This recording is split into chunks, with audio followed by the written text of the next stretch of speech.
everyone, and welcome to Read This Now, the weekly webcast where Brad Gustafson and I share two books that we love and we think you should read. When, Brad? Well, since, Jen, we only bring the best, you better read it right now. Why That's wait? right.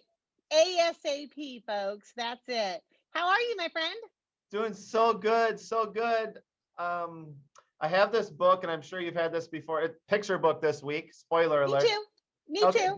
nice. So my question was kind of going to be, have you ever had a picture book that you just couldn't stop reading, or you're just super excited? Like naturally, this book I'm about to share, I'm like, how am I going to book talk it? Because it's so fun. So I'm reading. I'm like, okay, I'll steal a page out of Jen's book, because anytime you read, I'm just captivated and it's awesome.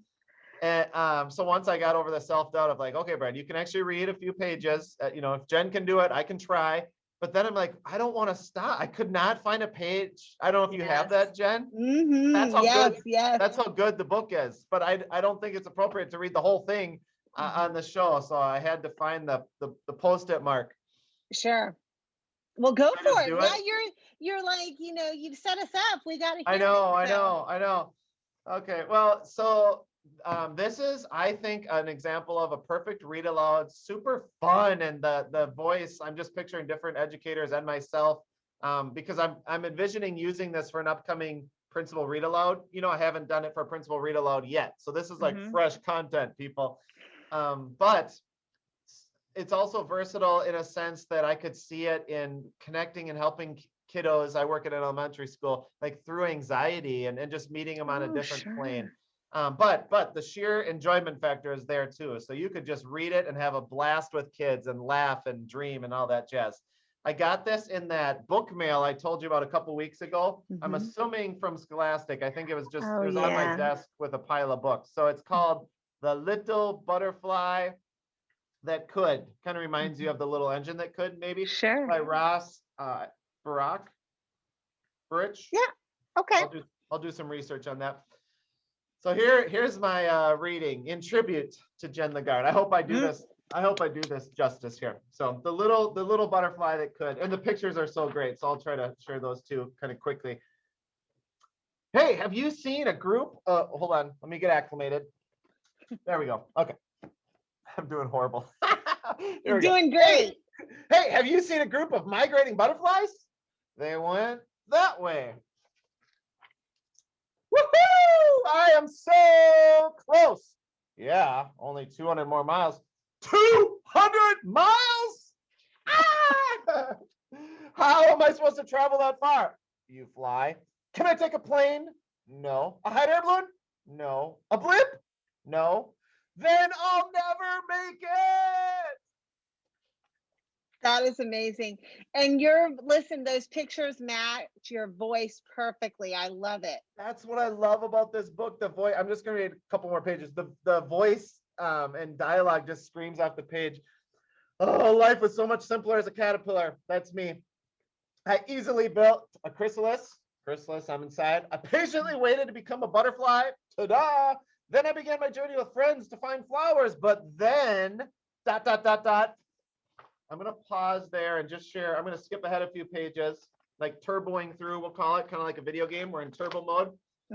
It gets to this perspective page a few pages later, where the whale, I kind of picture the whale like a caring parent or an educator or a principal, like guiding, like giving perspective and relating to kids and sharing, yeah, there is a big scary ocean, but let's do this together, and just kind of by talking. So the book, I promise, it gets better and better and better. That's why I was compelled not to stop, but I am just going to stop. It's such a good read aloud, and I can hardly wait. I also feel it's good for principals who are looking for like springtime read alouds. I mean, what better theme than butterflies and stuff like that. So for all of those reasons, including the turbocharge, yes, I say you read this right now, people. The Little Butterfly That Could.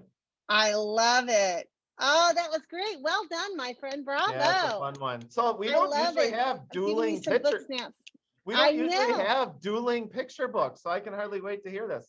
Well, I think it's so funny because I was listening to you book talk and I was thinking, wow, we're both doing picture books this week. And our picture books, I think, are in some ways there's some similarities, but in other ways they're really different. So I think that's great.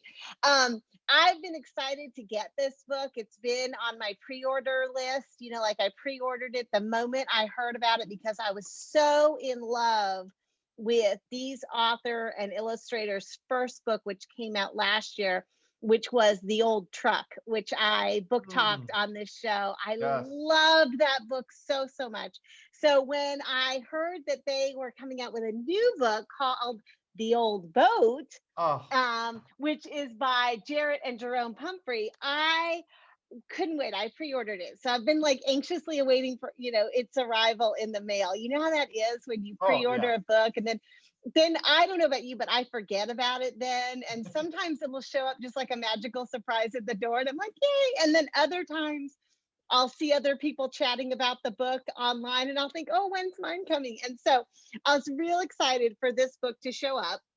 And it looks like there's some visual similarities, obviously, in the artistic style and the different techniques that the author illustrators use to create it.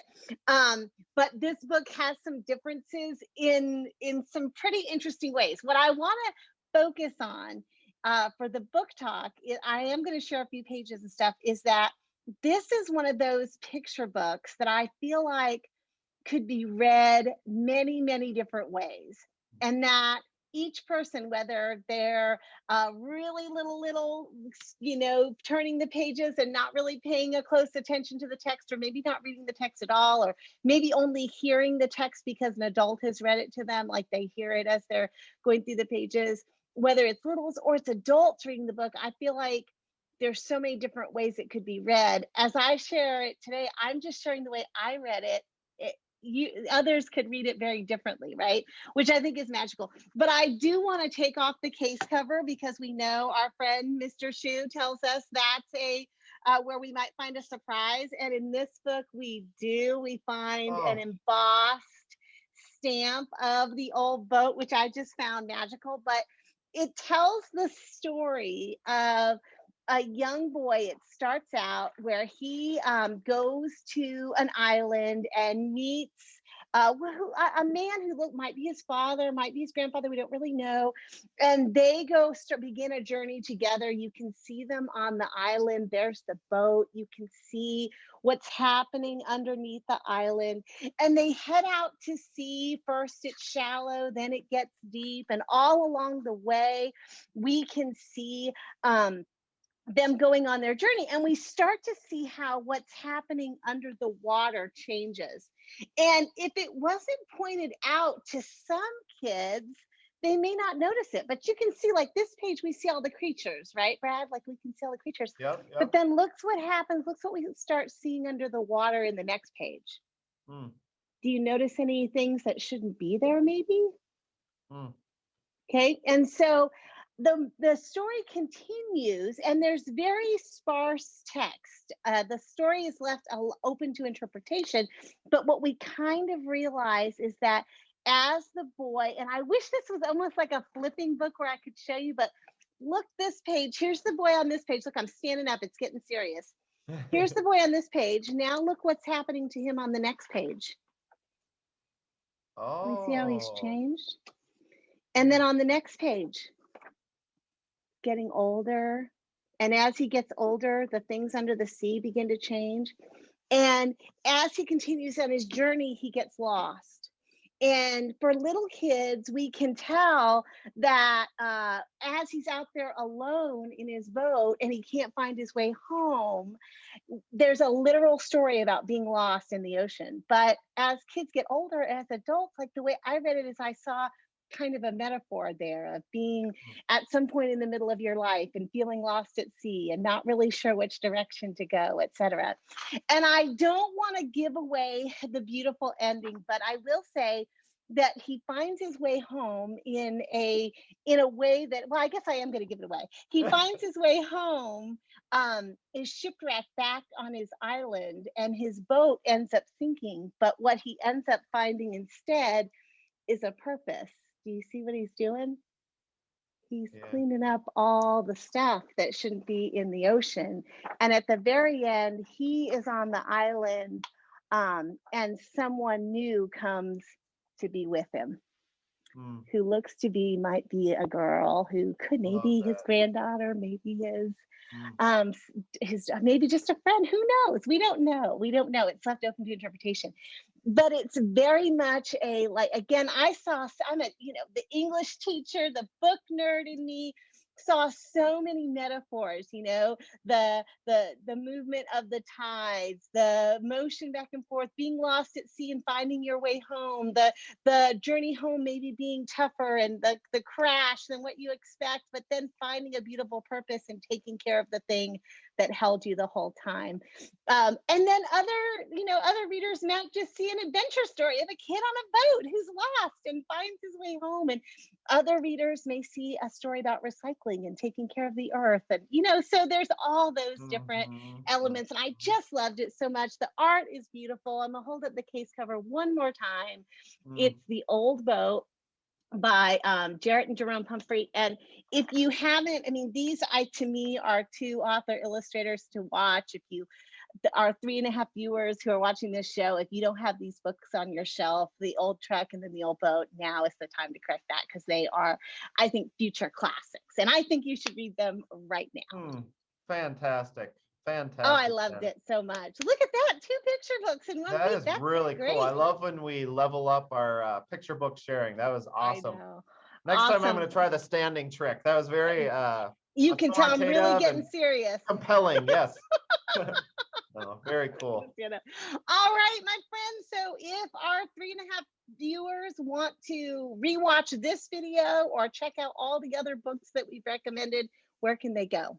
Yeah, we've got a great list going. bit.ly/read_this_now. So not just an archive of videos, but a list of titles and maybe even some age, I don't know, noticings, or I don't know if recommendation is the right word, but just sort of like the readers we thought about as we were reading yeah, it, knowing that you may think of other readers when you read it. perfect. Awesome. Always a Yay. pleasure, Jen. That was good stuff. Yeah, I love it. Happy reading, everyone. We'll see you next week.